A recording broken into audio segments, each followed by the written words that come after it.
সকালের দিকে রোদের তাপ ও গরমে বেশ অস্বস্তি অনুভূত হলেও দিনের বাকি সময়ের আবহাওয়া ভিন্ন হতে পারে। দেশে বিভিন্ন অঞ্চলে ঝড়ো হাওয়া ও বজ্রসহ বৃষ্টির সম্ভাবনার কথা জানিয়েছে আবহাওয়া অধিদপ্তর। এ কারণে কয়েকটি নদী বন্দরকে ১ নম্বর সতর্ক সংকেত দেখাতে বলা হয়েছে। রোববার দুপুর ১টা পর্যন্ত দেশের ১৭টি অঞ্চলের ওপর দিয়ে ঘন্টায় ৪৫ থেকে ৬০ কিলোমিটার বেগে অস্থায়ীভাবে ঝড়ো হাওয়া বয়ে যেতে পারে বলে পূর্বাভাস দিয়েছে আবহাওয়া অধিদপ্তর। একই সঙ্গে এসব এলাকায় বৃষ্টি অথবা বজ্রসহ বৃষ্টির সম্ভাবনাও রয়েছে।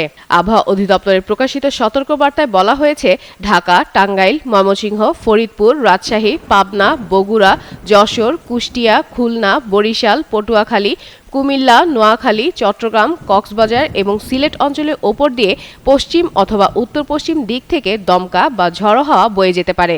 এই পরিস্থিতিতে ভোর ৫টা থেকে দুপুর ১টা পর্যন্ত কার্যকর থাকা সতর্কবার্তার আওতায় উল্লেখিত এলাকার নদীবন্দরগুলোকে ১ নম্বর সতর্ক সংকেত প্রদর্শনের নির্দেশ দেওয়া হয়েছে। পাশাপাশি সম্ভাব্য ঝড়ো বৃষ্টি ও বজ্রপাতের সময় নৌযান সহ সাধারণ মানুষকে সতর্ক থাকার পরামর্শ দেওয়া হয়েছে।